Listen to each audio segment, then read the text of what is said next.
Hello students, today we are going to start with another poem of class 10th, Fire and Ice. It is written by Robert Frost. So students, in this poem, Fire and Ice, Robert Frost has expressed the profound idea of world, that the world is going to end either in two ways. That is, the first one is through fire and second is through ice. Now students, both the components are compared with human emotions, which is like self-destroying. Which human emotions you can say here? Hatred and desire. So students, hatred and desire ऐसी दो emotions हैं humans की जिससे क्या हो सकती है, उनकी लाइफ डिस्ट्रॉय हो सकती है, वर्ल्ड डिस्ट्रॉय हो सकते हैं. सो ये पोएम के थ्रू बहुत अच्छे से एक्सप्लेन किया गया है. Let's start. Some say the world will end in fire, some say in ice. From what I've tasted of desire, I hold with those who favor fire. So first stanza में students क्या बताया है?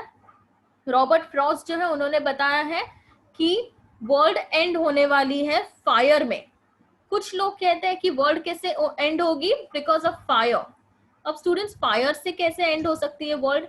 जैसे आपको पता है, अर्थ का जो कोर है, inner core, it is made up of fire. So at certain point of time ये फायर ज्यादा हीटेड होते हुए इतना हीटेड हो जाएगा, इतना हीटेड हो जाएगा कि ये आग जो है वो सरफेस तक पहुंच जाएगी. Once it reaches the surface of the earth, then everything will be destroyed in fire.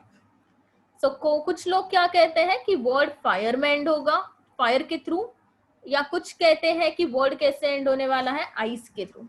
Ice के थ्रू कैसे होता है स्टूडेंट्स? जब टेम्परेचर माइनस में चला जाता है, आपको पता होगा, when it goes to -100, -200, तब अर्थ पे लाइफ सस्टेन ही नहीं कर पाएगी, सर्वाइव ही नहीं कर पाएगी.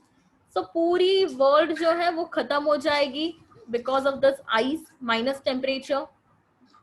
सो ये दो रीजंस हैं. फर्स्ट स्टैंजा में पोएट जो है वो क्या कर रहे हैं? वो किसका साइड ले रहे हैं? डिजायर.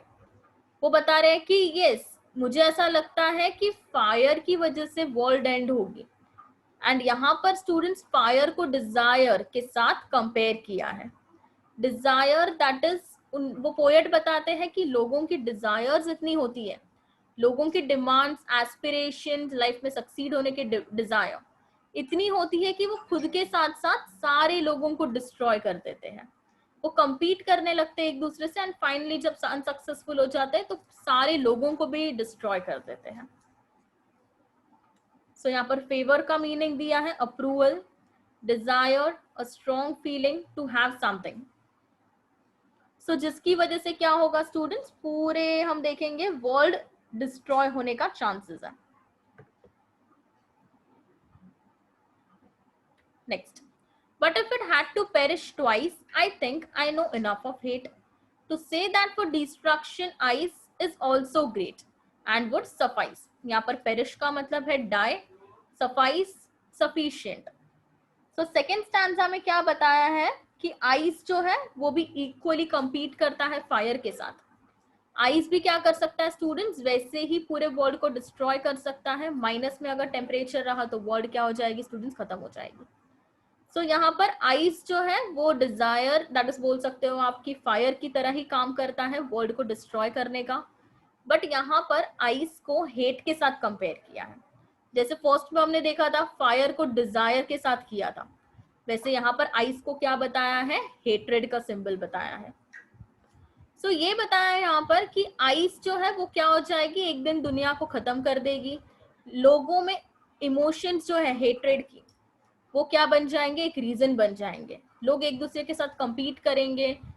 फीलिंग ऑफ जेलसी होगा जिससे वो खुद को ही नहीं लेकिन अपने पास जितने भी लोग हैं वो सारों को डिस्ट्रॉय कर देंगे. And yes, it is going to be the sufficient reason for destroying the earth as well. So students, अब राइम स्कीम देखेंगे इसकी. तो फर्स्ट में आप देखोगे A B fire desire A. So A B, A will be the rhyme scheme. Second stanza में भी वही है, A B A. So rhyme scheme यही है students. And this was all about this session. छोटी सी पोयम है but बहुत अच्छी पोयम है जहां पर इमोशंस, ह्यूमन इमोशंस को आइस एंड फायर के थ्रू बताया है. So thank you so much. keep learning.